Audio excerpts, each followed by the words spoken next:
Vamos iniciar com uma questão de natureza introspectiva. Que facetas da sua vida interior se atrofiaram silenciosamente? Não é uma pergunta confortável, pois convida a uma autoobservação que a rotina moderna tende a suprimir. O propósito aqui não é o conforto, mas a clareza. Vivemos em uma era em que o pensamento profundo parece ter se tornado uma atividade custosa. O questionamento genuíno é muitas vezes visto com desconfiança, e o silêncio, essencial para a reflexão, foi preenchido por um fluxo incessante de estímulos e urgências fabricadas. O dia começa para muitos com o contato com uma tela, um portal para um universo de informações. A questão que se impõe é: o que resta da nossa subjetividade quando essa luz se apaga? A cultura digital contemporânea, em muitos aspectos, funciona menos como entretenimento e mais como um anestésico. É uma estrutura sutil. Enquanto acreditamos exercer nossa autonomia ao nos informarmos, somos frequentemente submetidos a processos de direcionamento de atenção. Enquanto buscamos conexão, podemos estar aprofundando formas de isolamento. E o mais delicado, enquanto acreditamos estar formando nossas próprias opiniões, muitas vezes estamos apenas ecoando narrativas pré-formatadas. Quando foi a última vez que você se dedicou à leitura de um livro sem a interrupção constante de notificações? Quando foi a última vez que permaneceu a sós com seus pensamentos, sem a interferência de uma ansiedade difusa? A responsabilidade não é inteiramente individual. O fenômeno é sistêmico. Fomos condicionados a operar em um modo reativo, impulsionado por gratificações imediatas. O mecanismo é análogo ao condicionamento operante, onde a recompensa variável, um like, um comentário, uma validação digital, gera um ciclo de busca contínua, fortalecendo a dependência. Essa validação externa torna-se uma espécie de regulador do nosso estado psíquico. Considere que os sistemas de modelagem preditiva, conhecidos como algoritmos, processam dados sobre nosso comportamento com uma eficiência notável. Eles identificam nossos medos, interesses e indignações e podem utilizar esse conhecimento para manter nossa atenção cativa, muitas vezes através da exposição a um ruído emocional calculado, polarização política, controvérsias e debates superficiais. Uma mente perpetuamente agitada tem sua capacidade de análise diminuída. Ela tende a reagir em vez de refletir, tornando-se mais suscetível ao controle externo. A ignorância, neste contexto, não é apenas uma ausência de conhecimento. Pode ser o resultado de uma estratégia de saturação. Na era da informação, paradoxalmente, emerge uma ignorância funcional. O valor não reside mais no saber, mas na aparência do saber. Todos têm uma plataforma para a voz, mas poucos cultivam o silêncio necessário para ter algo substancial a dizer.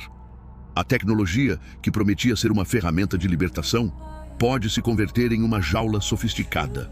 Uma jaula com uma interface agradável e atualizações constantes, mas que opera limitando o campo do pensável. A verdadeira liberdade não reside na capacidade de expressar qualquer impulso, mas na capacidade de examinar esses impulsos e pensar por si mesmo. É essa capacidade que parece estar em declínio, a habilidade de pausar, de questionar a origem dos próprios sentimentos e crenças, de discernir entre o que é autêntico e o que é um eco do ambiente. A introspecção foi, em grande medida, substituída pela performance da subjetividade, a sabedoria pelo consumo de frases de efeito. Estamos formando gerações que podem confundir o conhecimento com a informação fragmentada de um tweet e o debate com a troca de insultos. A cultura do meme, por exemplo, embora possa ser uma forma de comunicação, frequentemente substitui o esforço do pensamento crítico pelo reconhecimento rápido e pelo humor. Rir de tudo pode ser um mecanismo de defesa contra o desconforto de pensar.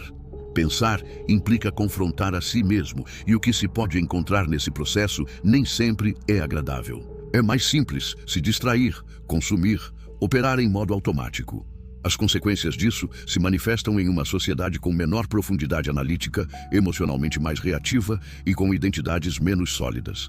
Indivíduos que reagem com grande intensidade a críticas, que não toleram o desacordo, pois foram condicionados mais para a aprovação do que para o diálogo. Em meio à hiperconexão, emerge um sentimento de solidão profundo, pois a psique não se nutre de validações efêmeras. O que fazer então? A alternativa reside na resistência consciente. na desobediência silenciosa a esses mecanismos, no ato, hoje radical, de ler um livro por inteiro, de se desconectar por um período deliberado, de pensar antes de formular uma opinião, de duvidar metodicamente antes de compartilhar. Resta o exercício de estar consigo mesmo sem o escudo das distrações. Observar os próprios processos mentais sem medo do vazio, pois é frequentemente nesse espaço de aparente vazio que o pensamento genuíno pode emergir. Resta a reconstrução de um diálogo que busca a compreensão, não a viralização. O silêncio consciente pode ser uma ferramenta poderosa. Em um mundo que exige opinião constante, pensar sem a necessidade de expressar-se imediatamente é um ato de soberania intelectual. Não será um caminho fácil. Sua atenção é um dos recursos mais disputados na economia atual. Contudo, você ainda detém o poder de decidir a que ou a quem a entrega. Não se trata de buscar a perfeição, mas de cultivar um estado de maior consciência. Trata-se de se perguntar diariamente: este pensamento é meu ou foi internalizado a partir de uma fonte externa? Este desejo é autêntico ou é parte de um roteiro que eu não escrevi? A maior forma de subversão, hoje, não é a contestação ruidosa, mas o pensamento autônomo. Uma mente que possui a si mesma é, por definição, mais difícil de controlar. O controle não necessita mais de coerção física, basta o gerenciamento das emoções. Se for possível induzir em você uma reação impensada, o controle já foi estabelecido. Uma população emocionalmente instável e distraída por conflitos secundários não percebe as estruturas que a limitam. E essa estrutura hoje tem a forma de um feed. Cada deslize do dedo é uma escolha curada por terceiros. Cada comentário é uma medição da sua reatividade. Cada compartilhamento é um ajuste fino no seu perfil psicológico. Enquanto você acredita escolher, está operando dentro de um campo de possibilidades pré-definido. A liberdade começa com o questionamento do que você consome. Quando se compreende que emoções, indignação e opiniões também podem ser produtos de uma engenharia sutil. Este é o colapso silencioso do pensamento. Uma erosão que não produz ruído, notada apenas no vazio que deixa. Resistir é um verbo que precisamos conjugar. Enquanto houver quem leia, quem duvide, quem observe e quem se atreva a cultivar o silêncio, haverá um caminho. A sabedoria não morre, apenas se retrai, aguardando ser procurada por aqueles com a disciplina para fazê-lo. O desafio é proteger sua mente como um espaço sagrado, talvez o último que reste. E agora que você chegou até aqui, uma outra pergunta se faz necessária. Quem pensa em seu lugar quando você não está ativamente pensando? Se a resposta não é você mesmo, então alguma outra força está em operação.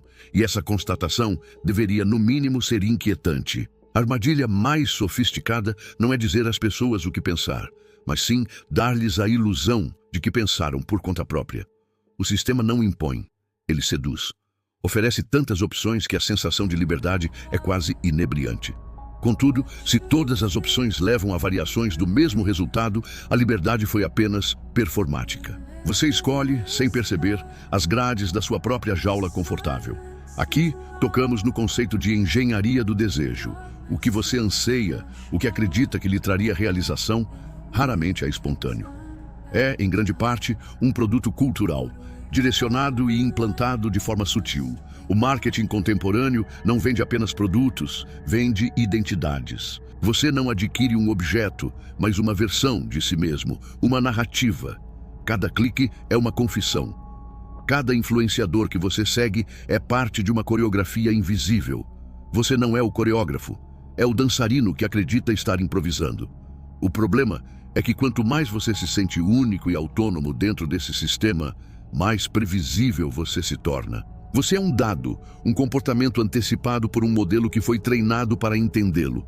Essa é a forma mais eficaz de servidão, aquela que é vivida com um sorriso, que se parece com liberdade e que é vendida sob o lema "Seja você mesmo". Disseram que ser autêntico é se expor, mas não nos ensinaram a ficar em silêncio conosco mesmos, a desejar de dentro para fora. Se removermos esses desejos que não são seus, o que resta? Quem é você, sem o reflexo construído a partir de estímulos externos? Esse vazio não é o fim, é o ponto de partida. É o local onde a reconstrução pode começar. Enquanto você desejar o que todos desejam, continuará sendo parte de uma massa que responde a estímulos. Para recuperar o controle, não basta querer algo diferente. É preciso questionar a própria origem dos desejos. A resistência começa aí. Uma disciplina silenciosa, interna, diária. A tarefa de resgatar sua mente. Desejar com consciência, pensar sem um roteiro. Este é o ato revolucionário do nosso tempo.